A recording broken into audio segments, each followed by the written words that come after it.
We've agreed I would speak in English.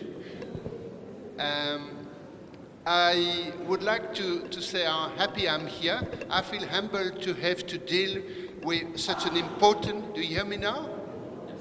Does it go through? Oh, closer to my mouth, yeah. Is it good like this?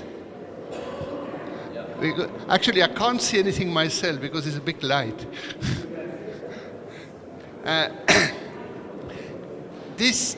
Preparing this paper has been a real journey for me because this is a new topic.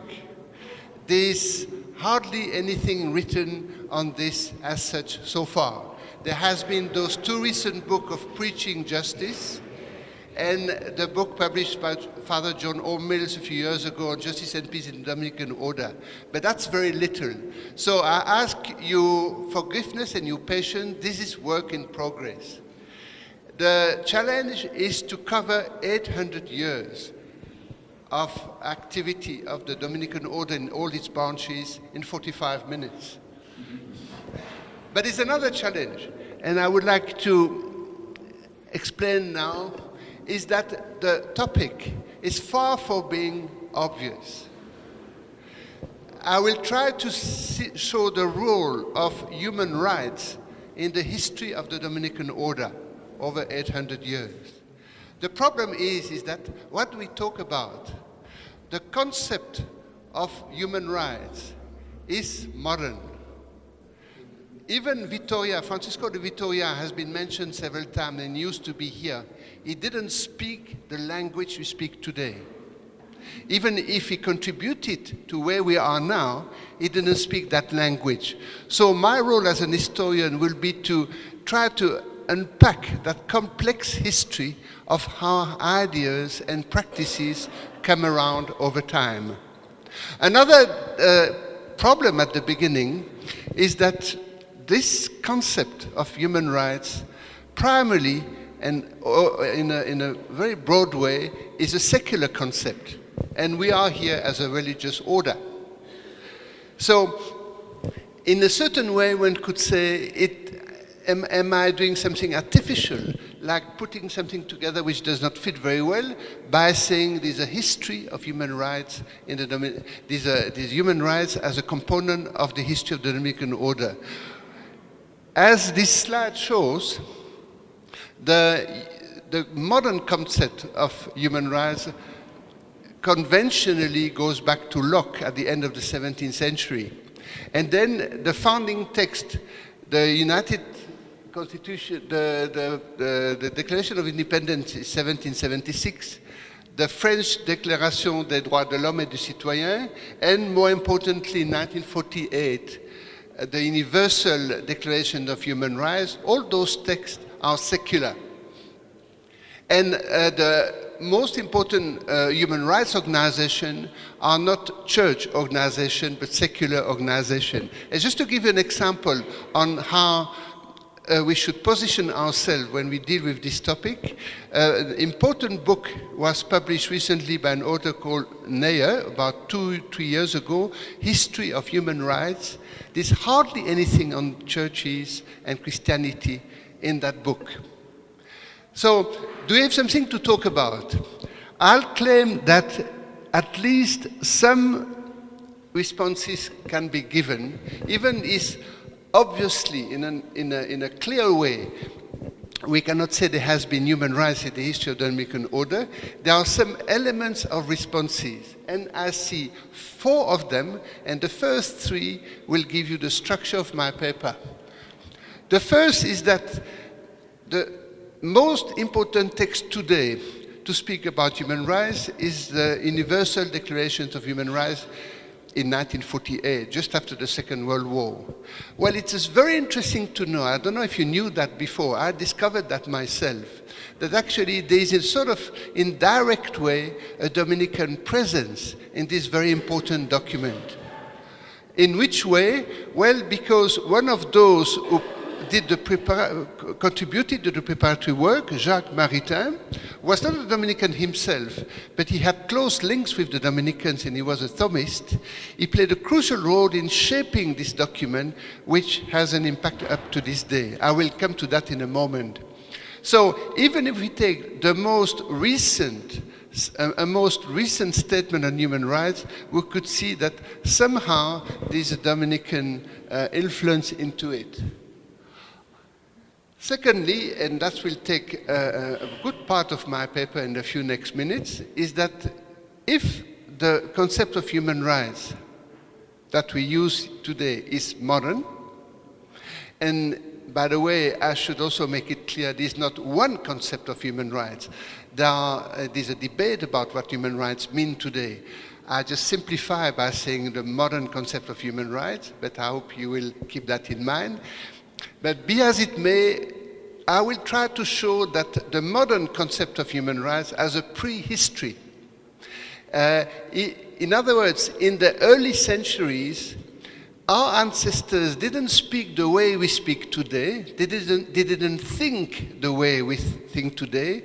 But part of what they're saying prepared the way for what human rights is today. And in that prehistory, the Dominican order has played, I think, a significant role. And of course, even if the Dominican order, men and women, are not the most prominent in the actual history of human rights in contemporary world, they play quite a significant role, as I tried to show. We have something to show. We can claim a history with regard to human rights.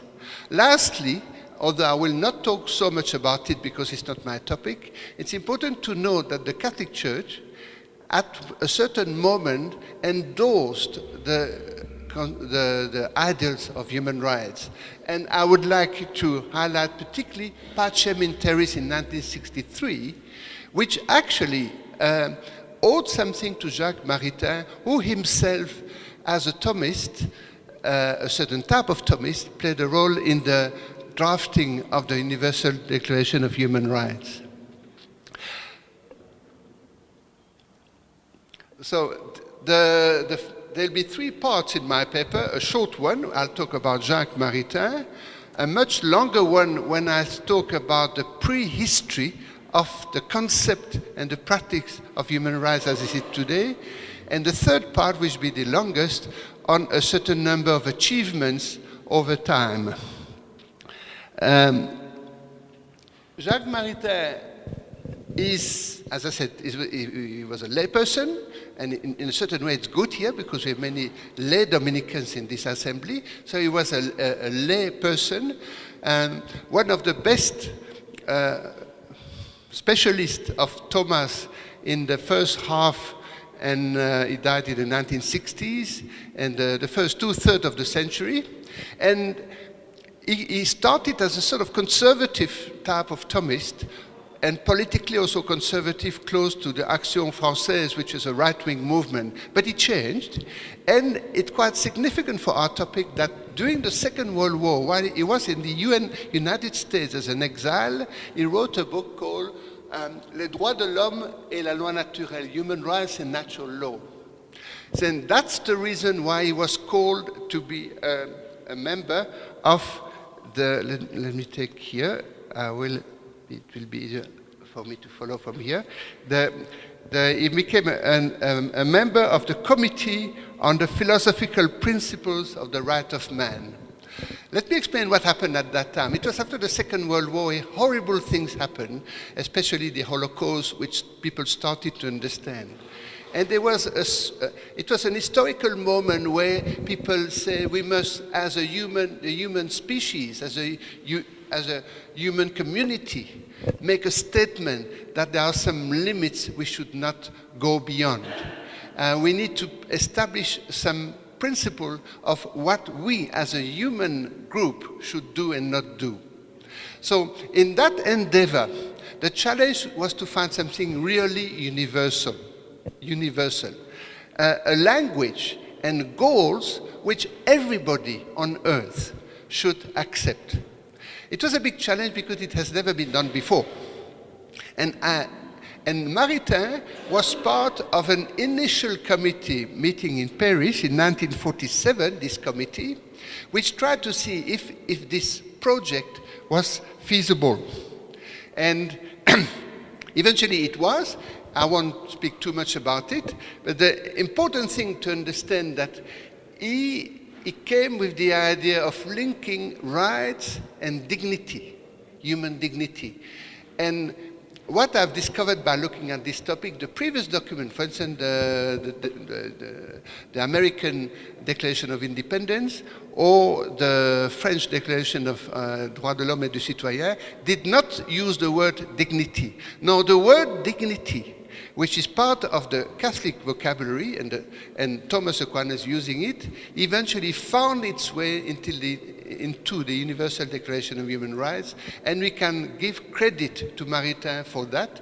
So in that way, I propose that is a Dominican influence in the drafting of this important document. Now let's move to the second part of my presentation, what I call the prehistory of human rights. As I said before, words have a history, concepts have a history, practices have a history. Things don't remain all the time the same. And 2016 is the first time, as far as I know, that there's an important Dominican meeting around human rights.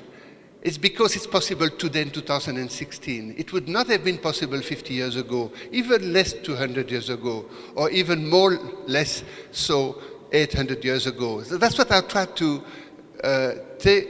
take you in journey with, to see how we got to that point. Now, it is not a simple history, I want to tell you, and I hope I got it right. It seems to me that the modern concept of human rights comes from the merger, the confluence of two doctrinal traditions. That's the key point. And in both of them, Dominicans have played a certain role. The first is natural law. Natural law existed before Thomas Aquinas. It's actually, you find it in Aristotle, for instance, and in Roman authors. But certainly Thomas Aquinas played an important role in shaping a certain Christian understanding of natural law. Now, why is it important for human rights? Because, as I said before, human rights claim to be universal. Now, to simplify, there are two major understandings of law: natural law and positive law. Natural law is said there are some foundation common to all, whether it comes from nature or from God. And that's what Thomas Aquinas had worked out very well, because he had a deep influence. Now, the other type of understanding, which is positive law, said there's no such thing as an universal law. It depends on each context, in each culture, in each group. That's in a certain way the easy part, but not so easy, because Locke, for instance, and the historical founders of declarations had an individualist understanding of natural law. So what Thomas Aquinas and other brothers, other friars defined in the early centuries is not necessarily what it is today. But we can at least say there's some line of continuity. The second one is the idea of rights. What is important is the plural. This not right, an objective right, but the right to, for instance, the right of women, the right of refugees, the right of gay people, the right of children. All those rights is what's called subjective rights, is what is right from my point of view.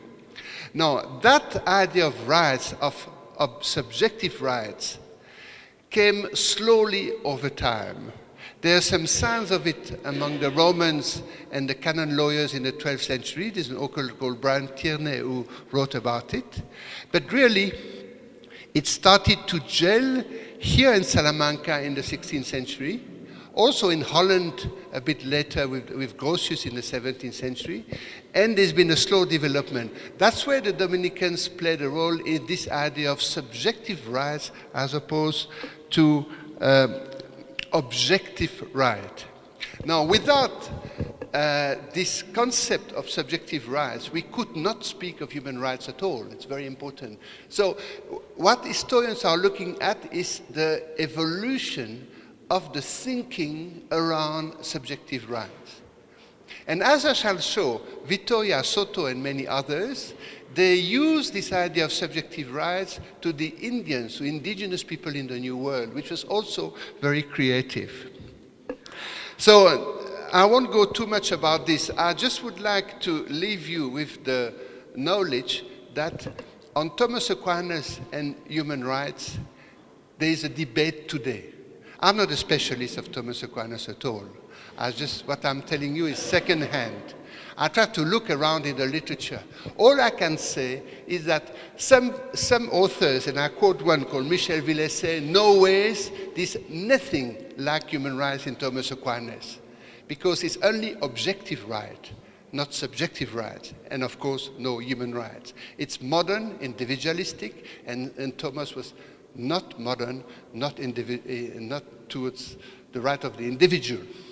But there are some recent authors, especially John Finnis, who is actually from Australia or New Zealand, I'm not too sure, but he taught at, I think he's still alive, in Oxford.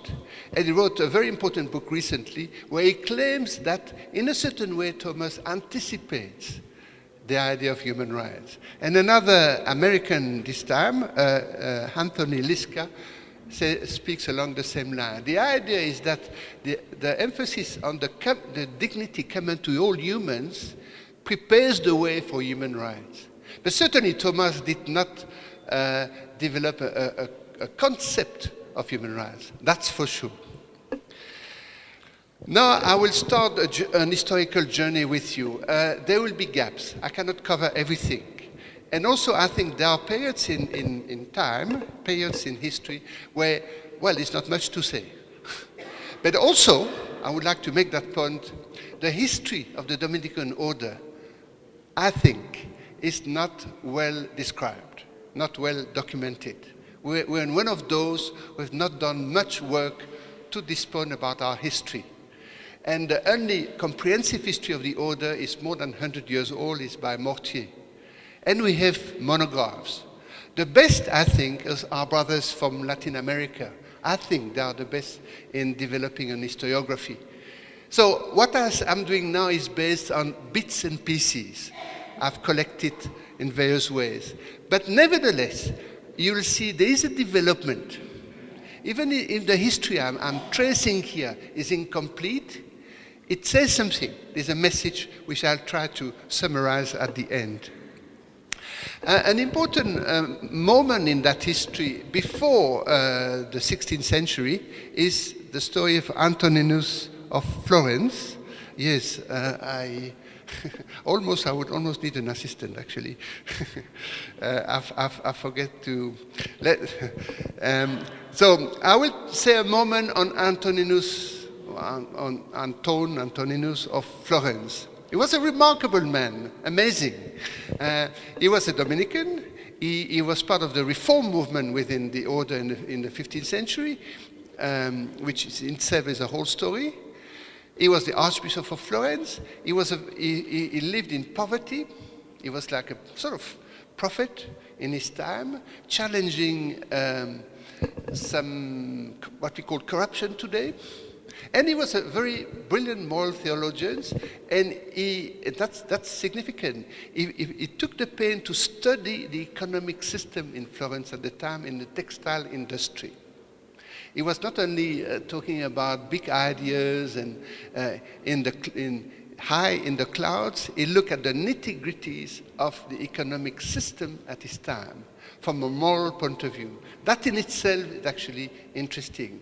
Now, I was pleased to discover that Antoninus of Florence, in his main work, which is called Summa Theologica, which is published posthumously after his death, there are some hints at the concept of subjective rights, which I spoke about before.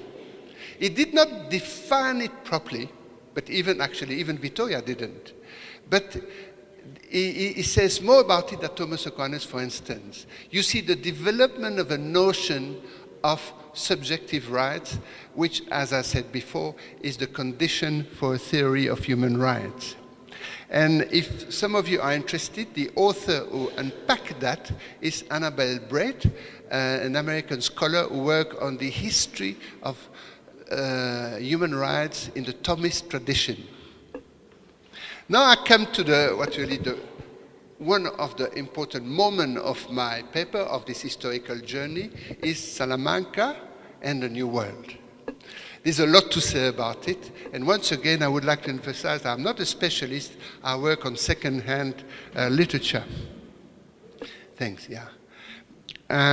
Now, why Salamanca, I ask myself? Well, there's a response to that. The starting point is a master of the order. We have one among us, Bruno. It's another one, very famous, Cayetanus. Cayetanus is known for other reasons, for his contribution to the Thomist thinking, and of course the way he contradicted Luther in 1518, if I'm not mistaken. But it's him who had the insight, the incredible insight, we must go to the New World. At that time, very few priests or missionaries were in the New World, which has just been found, if I may say, because the local people didn't need to find themselves in the New World. But from an European point of view, they speak of discovery, and that discovery was very new, and Cayetan had the vision that the order must be there, and he sent an injunction to the provincial of Castilla to send brothers. Now, what is very ironic is that he had to force them to accept under pain of mortal sin, which indicates some resistance. And we all know well that provincials are short of staff. It's very difficult to identify a volunteer for a new mission. We have so many things to do. So I sympathize with the provincial of Castile. Not much has changed since that time. So what became the most remarkable achievement of the province? Initially, there was some resistance. What is also significant is that the reason why I think Cayetanus chose that particular province is because there were history between Christopher Columbus, his project, and this community here, San Esteban in Salamanca. When Christopher Columbus tried to prepare his trip, he came here. And I don't go into all the details, it's a long history. By the way, in this document, there's a little mistake I discovered recently. It's not 1492, it's 1486-7. Forgive me for this little error. But what is important is that the local prior actually supported Christopher Columbus. So the reason for starting from Salamanca is known. There's a context which explains that. Yeah, if you could take the next one. Now I would like to zoom on the moment which is the starting point of a, I think, remarkable and beautiful history, and with something which I sometimes teach to my students in South Africa, that history. I always have a certain part of my course on Las Casas and the New World, and I'm fascinated by the fact that those people who came from Salamanca to what is today the Dominican Republic, it was called the island of Hispaniola, a place called San Pedro, which is the capital city of the Dominican Republic today. They came there. In just about a year, they were shocked by what they saw, and they decided to speak out. It could have gone the other way. They could have said, well, we are new here, we have to accept what the people do. Instead, they were shocked and protested. And that's what we could say, a sort of promotion of human rights in a certain context. But nobody told them to do that. It came from them. And I would like to read in Spanish, because the language is important, but I will translate immediately, this famous homily of one of them, Anton Montesinos. The prior was Pedro de Cordoba. Anton Montesinos was one of the 4 first brothers. And then this text has been published by Las Casas. Las Casas was there. We don't know actually if he had pen and paper and he wrote down the sermon, or if Montesinos gave him after a copy of his sermon. So we're not too sure of if those words were pronounced exactly like that. But the idea is clear. There's no doubt that this sermon took place, and that's what they said. Decid con qué derecho, in con qué justicia tenéis en tan cruel y horrible servidumbre a questos indios. Estos no son hombres, no tienen animales racionales, no sois obligados a amarlos como a vosotros mismos. Tell me, on which right and on the basis on which justice do you maintain in such a cruel and horrible slavery those Indians? Are they not humans? Don't have rational souls? Are we not obliged to love them as ourselves? This little text, and we have a longer text, I just took the most important part, captures what I call the foundation of human rights, even as I've tried to make that point, the concept was not completely conceptualized at the time. Now, that story, in a way, is well known, but I'm glad here to capture the essence of that well-known story in this context. Now, probably if that homily had stood alone as it is, it would have stopped there. But the history is that another man came, is Las Casas. I won't talk too much about it because his story is well known, but let me just say that he was what we call today a human rights activist like Amnesty International. He tried to publicize, to campaign. He did what we call advocacy work, traveling between Spain and the New World several times, challenging the authorities with a certain degree of success. This is, for example, one of his publications, The Brief Relation of the Destruction of the Indies. Then Francisco Vitoria. Francisco Vitoria's name has been mentioned since we are here since last night. Francisco Vitoria is another remarkable man. In those days, and I wish we had the same today, theologians would once a year, or even more, not sometimes twice a year, do a sort of public lecture on a contemporary problem. They did contextual theology without knowing it was called contextual theology. They would take a certain topic, and Vitoria took some of those, and because he got feedback from his brothers in the New World, he was aware of the situation. And it is one of those relexio, as it's called, which gave him the opportunity to develop what I call the prehistory of human rights, this idea of rights, subjective rights, mean that Indians have rights. I don't have the time to go to all of it, but let me just emphasize one important quotation. You could see it in Latin, dominium est jus. Dominium est jus. The word dominium is difficult to translate into English. You could say dominion. My personal translation is self-government or self-control. The fact to govern yourself, to decide for yourself. If you like, freedom of decision is jus, is a right. So Thomas Aquinas will speak of what is right in general. Now we have the idea of a right. Like today we speak the right of children, the right of women, the right of refugees. So we have here the first clear expression of a right. That's in that sense that Vitoria made groundbreaking work.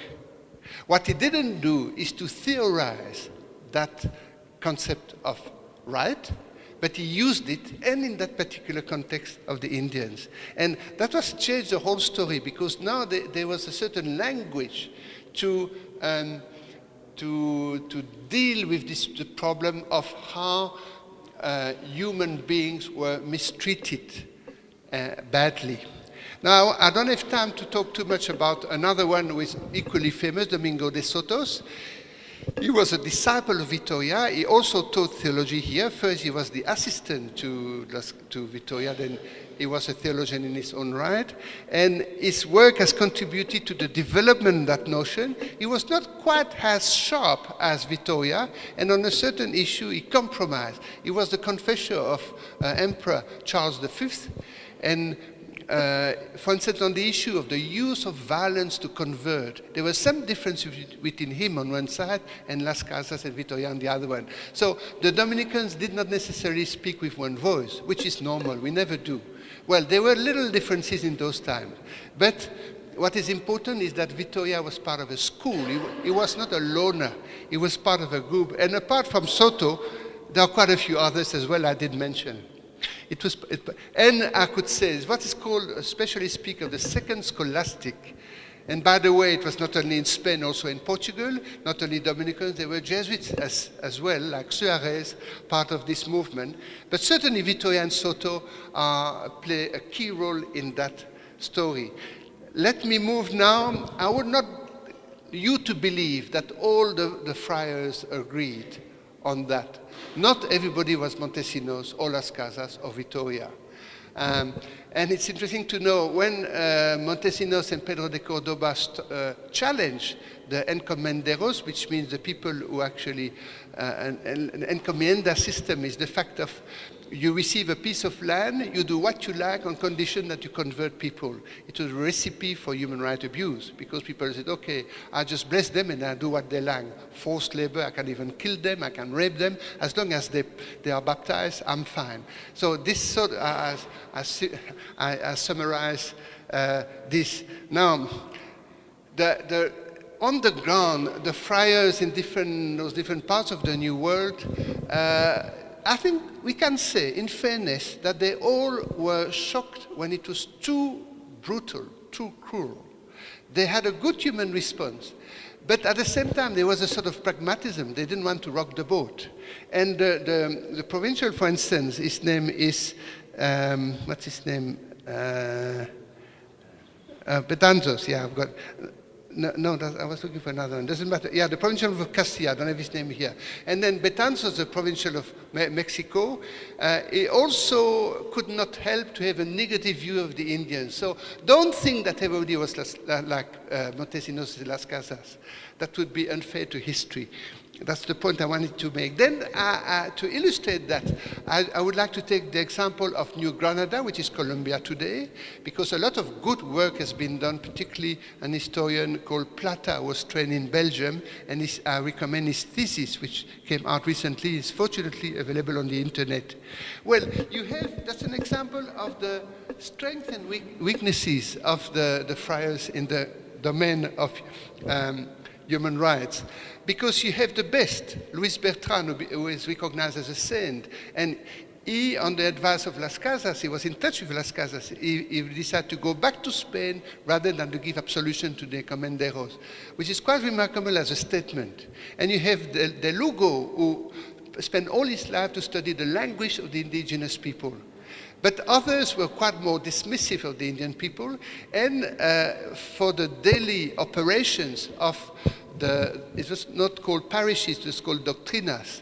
The doctrinas, the mission stations, if you like, they relied on almost forced labor and the tribute from the indigenous people. So that history is not all that fantastic and prophetic as we would like, but as I said, there's a trend which is interesting nevertheless. Now, how many more minutes do I have? Yeah, it's a little bit of a challenge. But anyway, I have a slide here on the slave trade. I won't go into it. But we need also to acknowledge that in the 800 years of the history of the Dominican order, there are a certain number of blindness. we collectively have been blind to human rights problem, and a big one, not the only one, is the slave trade. Nevertheless, I found a Portuguese brother from Goa in India. Now we moved from to America to Asia, who actually protested against the slave trade in the 1620s. Then now I move to the recent times. Most of what I have to say is on the 20th century. But I had the curiosity of looking at what Lacordaire, the brother who restored the Dominican order in France after the French Revolution, and this restoration work spread to other entities, including Belgium, where I come from, for example.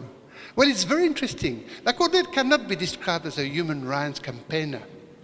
But what is amazing is how much he picked up the spirit of human rights as described in the documentation of the French Revolution. He was absolutely a man of his time. Unlike many Catholics actually who were actually counter-revolutionary. He said, it's not because I'm a Christian that I should abandon the ideas of the French Revolution. It's just said like that. But then, so he understood, he was comfortable with the spirit of his time with regard to human rights in the sense that the French Revolution understood them. And then very cleverly, he used that concept to religious congregations, which you know, you don't know, but they didn't have full freedom of activity and operations in the first half of the 19th century in France. So, but another thing I discovered, and I didn't know when I did this research, is that he had a sensitivity to the terrible conditions of the workers at the beginning of the Industrial Revolution. And even he was familiar and comfortable with the ideas of democracy and freedom flowing from the French Revolution.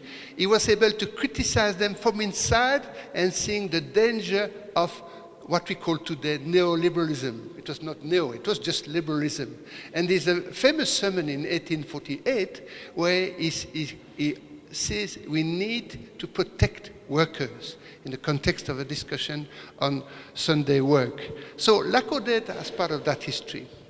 Now in the last 10 minutes, I will do, you have such a huge topic like that, so many things to cover. I chose to focus on 4 extreme situations of human rights abuse. 4 situations. Doesn't mean there are not all the others. There actually there are many others. But I decided, for the sake of time, to focus on 4. And it is quite interesting, as I will, I'll come back to it in the conclusion, but it shows at least in some cases of extreme human rights abuse, you've got brothers and sisters who stand up to the situation. They respond and they do something. Now, I say brothers and sisters because for that period, the sisters are as important as the brothers. I've not mentioned them a lot because in the early centuries, we've got the nuns, of course, but they're not as visible as the friars. Now, for the latest part, the last 2 centuries, especially the 20th century, there's a lot to say about the sisters. So let me go through it quickly. Maybe during the question time, I could say more about it. The first is the Second World War. The Second World War, we cannot say that the Dominican order as such did something. That would not be true. But in 4 countries, I found brothers, in this case not sisters, I didn't find sisters for this. I found brothers who actually took risks, especially to save the life of Jews and to contradict the anti-Semitic discourse. And interestingly, the best cases are in Germany. That's not well known, I think. 2 brothers actually put on the internet a study on that particular problem. And you will see that there were 22 Dominicans detained by the Nazi regime, not all for human rights issues, I must say. It was for church-related issue. But one called Stratman, as early as the 30th of April 1933, which is 3 months after Hitler came to power, he wrote a magnificent letter to the Cardinal Vollhuber to say we need to do something about the Jews. While almost the whole Catholic society was anti-Semitic. Everybody was anti-Semitic in Germany at the time, and he's one of the very few actually started to see the danger. And then, of course, we've got the provincial, Laurentius Zimmer. He literally was part of the resistance movement. They came to arrest him. He managed to run away and to hide until the end of the war. That was in northern Germany. I don't think that history is known well enough. I found that quite remarkable. Now in France, we have Medieu. The French province, I think, know him well. In Saint-Jacques, there's a plaque for his name. He was the director of La Vie Intellectuelle, a journal. He decided to close it rather to submit it to censorship. It was a sort of quasi-fascist government at the time with Pétain, and he's one of those who resisted.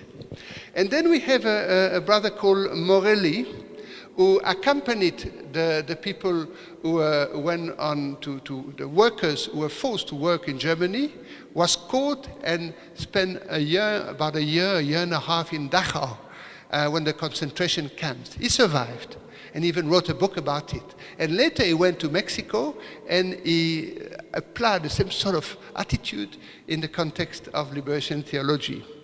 And there is one in Belgium who managed to cross the whole of France.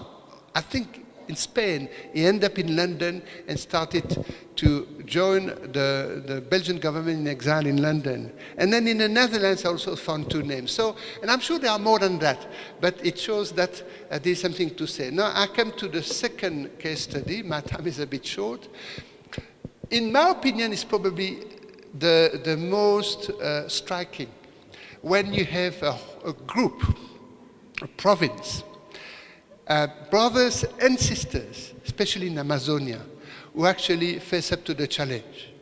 So that history really needs to be known in Brazil. What is also interesting is that it started before the dictatorship. The dictatorship is 1964. The 20, 30 years before, you see an awareness increasing with more and more understanding of the social and economic and development problem of Brazil. And I don't have the time to go to all those names. One particularly interesting is Pinto de Oliveira, a brother, I saw him 2 years ago in Sao Paulo, he's still with us, who actually wrote a remarkable book in 1963, Evangelio y Revolución Social. He was forced to exile, actually, that's why he went to Fribourg, where he did most of his career. And then during the time of the dictatorship, 7 brothers were detained. They were all linked to an opposition movement on the left. They were never involved in armed violence, but they gave logistical support to the resistance movement to the dictatorship. 2 of them suffered particularly. Frei Beto, who is also with us, is now in Sao Paulo, is well known. He spent 4 years in jail. But the one, the next one, you can... The one I would like to mention is Tito de Alencar. Those in the French province know him well because he has been demolished by torture. Literally, his brain has been damaged. At one point, he was exchanged against prisoners. He went to Chile, from there to Italy, then to France, and then he committed suicide. He's really a victim of the regime.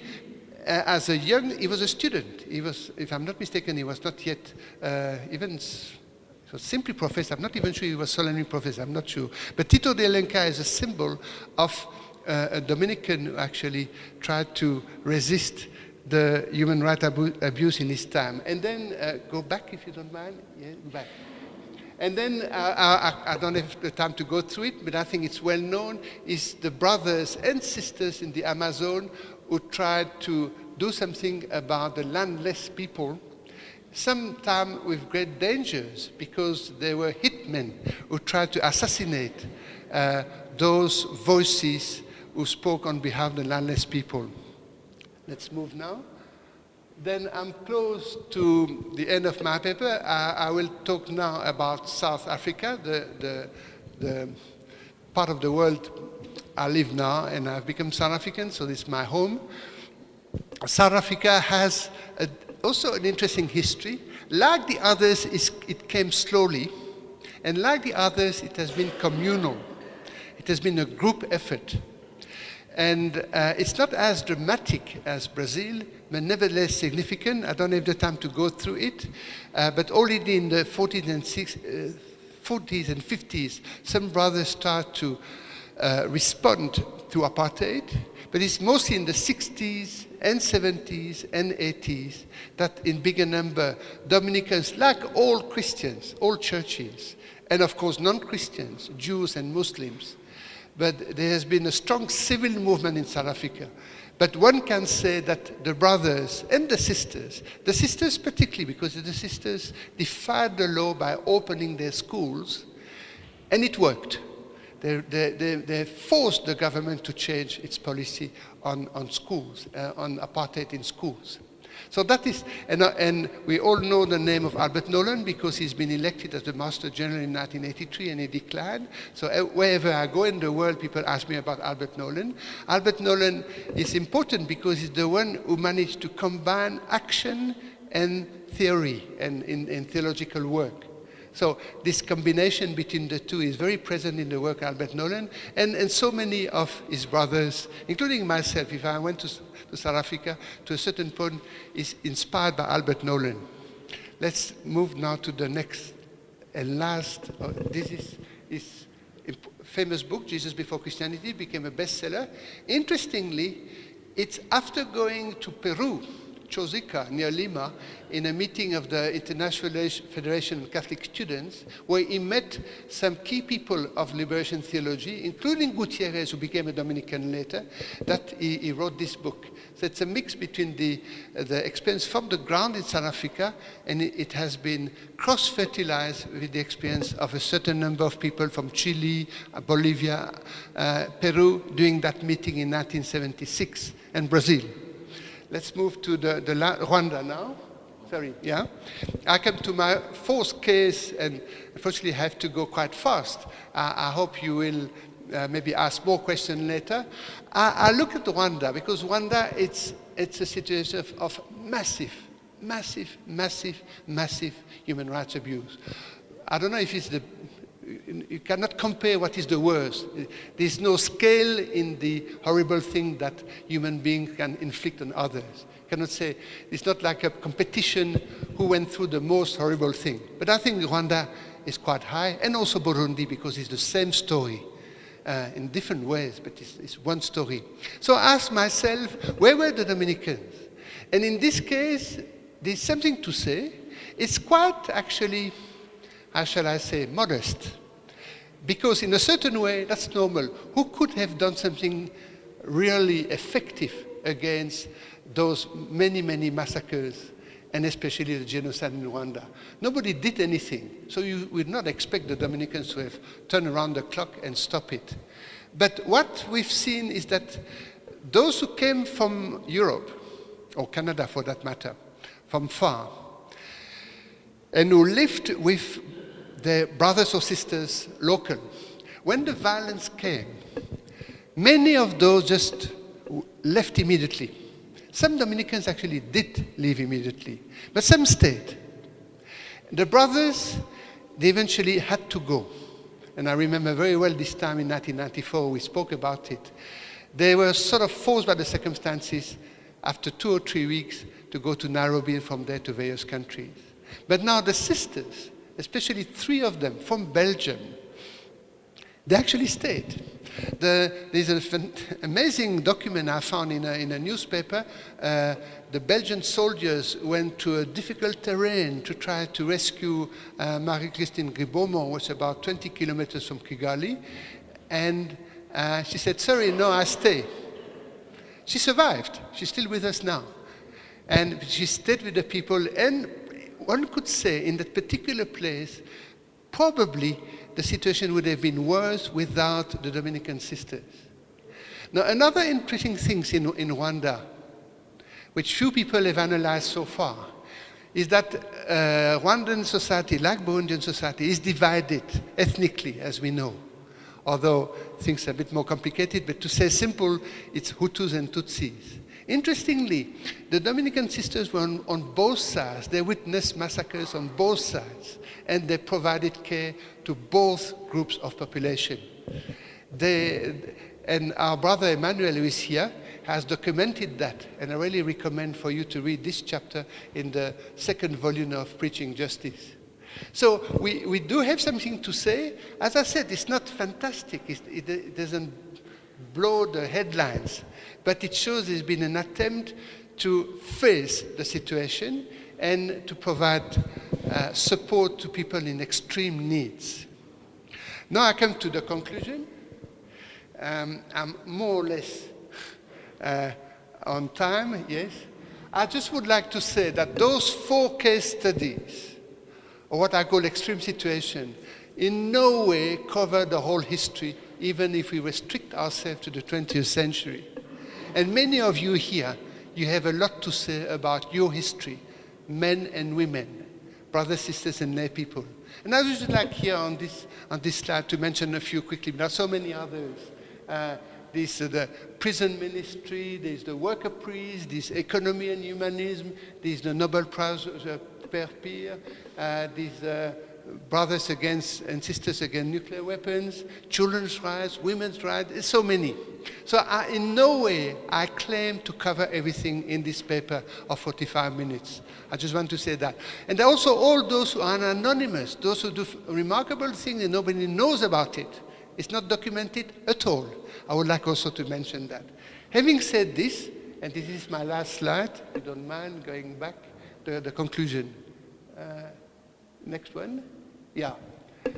This is an attempt of a conclusion. If you look at that history, those who have the most successful in the sense they had an impact, not only on the ground and also in the minds of people, is those where Dominicans won.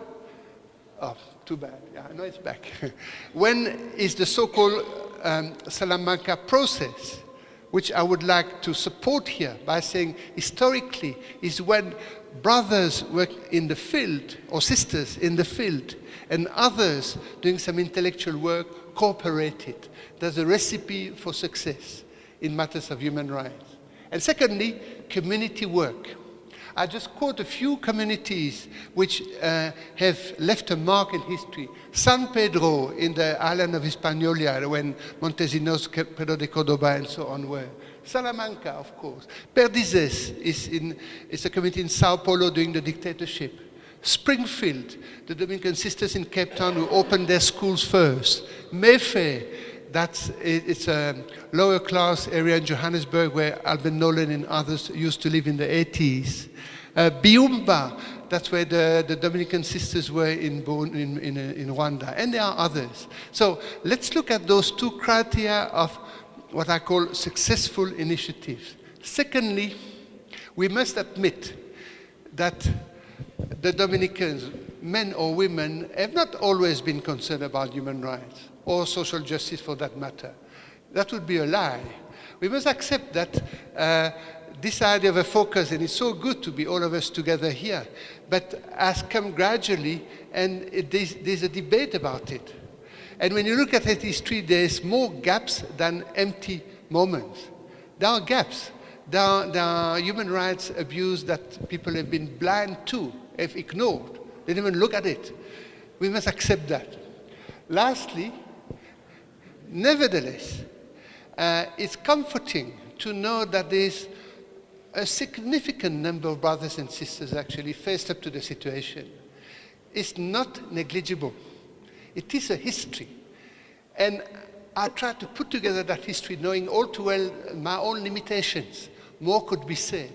But this material for a history of human rights and Dominican order, and I hope this conference will put across the message to more people. We have something together in our history which allows us to look towards the future. Thank you.